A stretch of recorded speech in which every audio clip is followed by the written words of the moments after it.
চৌঠা জুন বিধানসভার উপনির্বাচনের ফলাফল প্রকাশিত হয়েছে। তারপর থেকে এখনো পর্যন্ত শপথ বাক্য পাঠ হয়নি। এবার সেই নিয়েই গর্জে উঠলেন তৃণমূলের দুই জয়ী প্রার্থী। মঙ্গলবার বরানগর থেকে তৃণমূলের জয়ী প্রার্থী সায়ন্তিকা এবং ভগবানগোলার বিধানসভার তৃণমূলের জয়ী প্রার্থী রেয়াদ হোসেন সরকার তারা জানালেন যে তারা চিঠি পেলেও সেই চিঠির বক্তব্য পরিষ্কার নয়। রাজ্যপাল আদৌ শপথ বাক্য পাঠ করাবেন কিনা তা চিঠিতে স্পষ্ট নয়। তাই বুধবার সকাল 12টা থেকে 4টে পর্যন্ত উপনির্বাচনে জয়ী দুই বিধায়ক বিধানসভায় অপেক্ষা করবেন, যাতে রাজ্যপাল এসে তাদেরকে শপথ বাক্য পাঠ করান, জানিয়ে দিয়েছেন দুই জয়ী প্রার্থী। এবং একই সঙ্গে সায়ন্তিকা বলছেন যে আমরা অপেক্ষা করছি রাজ্যপালের জন্য। ওনার যে চিঠি পেয়েছি সেখানে উল্লেখ করা নেই কে শপথ বাক্য পাঠ করাবেন। সায়ন্তিকা কি বলছেন শোনাবো। নেওয়ার জায়গাতে নেই, আমরা অপেক্ষা করছি অনারেবল গভর্নরের সিদ্ধান্তের জন্য। আমরা আবেদন করছি আবারও ওনাকে যে যাতে উনি আমাদের শপথ বাক্যটা পাঠ করান। এবং যেহেতু আজকে ওনার চিঠি যেটা আমরা পেয়েছি ওখানে উল্লেখ করা নেই যে কে শপথ বাক্যটা পাঠ করাবেন। আমরা তো একটা সিম্পল জিনিস জানতে চাইছি, কিন্তু সেটার উত্তর আমরা পাচ্ছি না।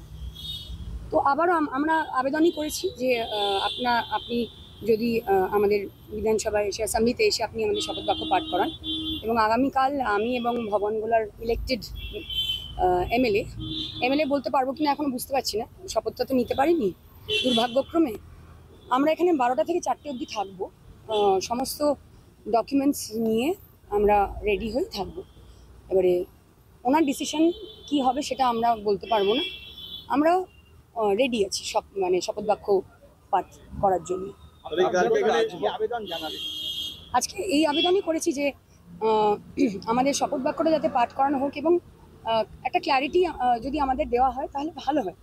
যে আমরা তো ওনার কাছে যে চিঠিটা গতকালকে আবেদন করেছিলাম যে যদি আমাদের অনারেবল স্পিকারকে উনি অথরিটিটা দেন, এটা এই কারণেই আমরা বলেছিলাম কারণ তার আগের চিঠিটা ফার্স্ট চিঠিটাতে অনারেবল গভর্নর এই কথা বলেছিলেন যে উনি যাকে অ্যাপয়েন্ট করবেন বা অথরাইজ করবেন তিনি আমাদের শপথ বাক্য পাঠ করাবেন রাজভবনে। কিন্তু যদি এটা উনি করাতেন শপথ বাক্য পাঠ তাহলে হয়তো আমাদের এতটা প্রশ্ন থাকতো না।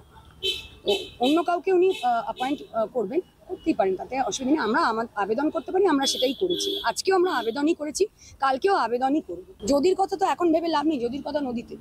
কালকে আশা এটাই করছি যে রাজ্যপাল আসবেন এখানে এবং আমাদের শপথ বাক্য পাঠ করাবেন বা একটা নির্দিষ্ট নিয়ম প্রথা কনস্টিটিউশনাল সমস্ত যা যা আছে সব মেনে যেন আমাদেরকে একটা ডিসিশন দেওয়া হয়।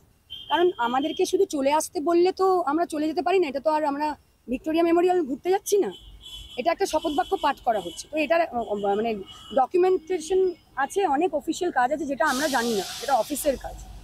তো সেটা তো ওনাদেরকে ইন্টিমেশন করেননি, তো ওনারা কেন করবেন? মানে বিধানসভাকে অফিসিয়ালি না জানালে ওনারা কি করে পাঠাবেন?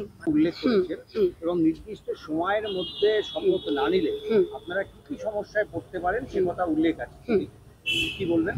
না, আমার এটাতে কিছু বলার নেই। উনি চিঠি পাঠিয়েছেন, অনেক ইনফরমেশন ওনার মনে হয়েছে আমরা জানি না, উনি ওই জন্য হয়তো ওনার অনারেবল অফিস পাঠিয়েছেন, তাতে কোনো আপত্তি নেই। কিন্তু ঘটনা হচ্ছে যে উনি যে ইনফরমেশনগুলো পাঠিয়েছেন সেইগুলো আমরা অলরেডি জানি। কারণ আজকে আমি অবশ্যই জানি যে আমি বিধানসভায় শপথ না নিয়ে বিধানসভার অ্যাসেম্বলি আমরা অ্যাটেন্ড করতে পারবো না, আমরা ভোট করতে পারবো না। তো সেই জন্যেই আমরা সই করতে পারছি না। উনি ওনার অ্যাসেম্বলিতে অসুস্থ মানুষকে অন্য পাশের বিধানসভার এমএলএকে দিয়ে সই করাচ্ছেন। আমার কাছে থ্যালাসেমিয়ার কোনো পেশেন্ট এসছে, তার সার্টিফিকেট সই করছি, আমি মদনদাকে রিকোয়েস্ট করছি মদনদা একটু সই করে দাও। করতে করতে তো 1 মাস কেটেই গেল। তো যদি সই করারই হতো, এগুলো না জেনে যদি আমরা সই করে দিতাম, আগেই করে দিতাম, তাই না? আর তৎপরতাটা আমাদের 5 তারিখ থেকে রয়েছে, কিন্তু আজকে মানে অন্য দিক থেকে তৎপরতাটা হঠাৎ হয়েছে ঠিকই, কিন্তু আমাদের তৎপরতা তো 5 তারিখ থেকেই হয়ে রয়েছে, কারণ আমরা আমাদের কাজটা করতে পারছি না।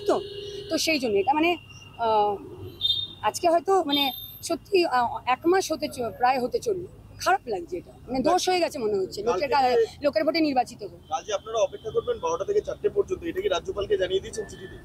হ্যাঁ, মানে জানিয়ে দিইনি, আবারও বলছি উইথ ডিউ রেসপেক্ট, আমরা ওনার অনারেবল অফিসে আমরা রিকোয়েস্ট করেছি যে আমাদের কোনো নির্দেশিকা দেওয়া হোক। মানে আমরা বুঝতে পারছি না যে আমরা কি করব, আমাদের পজিশনটা বোঝো, আমরা বুঝতে পারছি না কি করব। উনি বলছেন যে শপথ বাক্য পাঠ করাবেন কাউকে অ্যাপয়েন্ট করে, বুঝলাম। তো তা পেপার ওয়ার্কটা কে করবে? আমাদের তো যতক্ষণ না মানে অনারেবল স্পিকারের অফিসকে ওনার অফিস অফিসিয়ালি যে পেপার ওয়ার্কের আদান প্রদান হয় সেইগুলো যতক্ষণ না হচ্ছে ডকুমেন্টের কাজগুলো, ততক্ষণ তো আমি শপথ বাক্যটা পাঠটা করতে পারবো না। তো আমরা যাবোটা কোথায়? ওই জন্য আমরা তো আর অন্য জায়গায় কোথাও গিয়ে ওয়েট করতে পারবো না। আমরা এই জন্য আমাদের জায়গাতেই ওয়েট করবো। রাজভবন যেতে আপত্তি করছি না, এটা কে বললো আপনাকে? কিন্তু রাজভবনে গিয়ে শপথ বাক্য পাঠ নিশ্চয়ই করা যাবে, কিন্তু দেখুন মানে অনারেবল গভর্নর উনি আমাদের কনস্টিটিউশনাল হেড, তো সেখানে আমরা এক্সপেক্ট করব যে আমরা ওনার থেকে শিখবো। তো আমরা এটা কি করে বুঝবো যে ওনার অনারেবল অফিস থেকে যে লেটারটা আমাদের কাছে আসবে সেটার কোনো ইন্টিমেশন বিধানসভায় দেওয়া হবে না? এটা তো মানে এটা হয় কিনা আমি তো জানি না, কারণ শপথ বাক্য তো আমি একা ওখানে গিয়ে পাঠ করে নিলে হবে না, ওটার একটা পুরো প্রসিডিয়ার আছে। তো আমি যে অফিসে বসবো সেই যে অফিসের জন্য ওথ নিতে যাচ্ছি সেই অফিসকেই জানানো হলো না। তো এটাই তো আমার মনে হয়, জানি না নিয়মের বাইরে বা প্রথার বাইরে হচ্ছে, আমি হয়তো জানি না হয়তো। তো সেই কারণে প্রথম থেকেই আমাদের কাছে ক্ল্যারিটি নেই, এবং উনি অবশ্যই যদি মেনশন করে দিন, দেখুন যদি মানে মাননীয় রাজ্যপাল যদি আমাদের শপথ বাক্য পাঠ করান রাজভবনে, তখন ঠিকভাবে যদি নিয়ম মেনে প্রথা মেনে যেরকমভাবে ইন্টিমেশন দেওয়া হয় অফিসিয়ালি, সেইগুলো করলে আমাদের তো কোনো আপত্তি নেই। কিন্তু আমাদের মানে অ্যাসেম্বলিতে কিছু জানানো হলো না, অনারেবল স্পিকারের অফিসে কিছু জানানো হলো না, তো আমরা ওখানে কি করে নিতে যাব শপথ বাক্যটা পাঠ করে? কি করে করব? তো একটা পেপার ওয়ার্ক তো করতে হবে। তো সেই জন্যই আমরা ক্ল্যারিটি চাইছি যে কে শপথ বাক্যটা পাঠ করছেন, কাইন্ডলি বলুন। আর বিধানসভায় ইন্টিমেশনটা না যদি ওনারা দেন, তাহলে আমরা শপথ বাক্যটা কীভাবে পাঠ করবো? পেপার ওয়ার্ক তো আমাদের মানে অ্যাসেম্বলির অফিস করবে। তো একটা সিম্পল জিনিস, মানে এটা তো কোনো যুদ্ধ না, মানে আমরা তো কোনো অন্যায় করিনি। মানুষের ভোটে নির্বাচিত হয়ে কি আমরা অন্যায় করেছি? আমি তো বুঝতে পারছি না। আমাদের মনে হচ্ছে আমাদের একটা বড় গুরুতর দোষ হয়ে গেছে জিতে।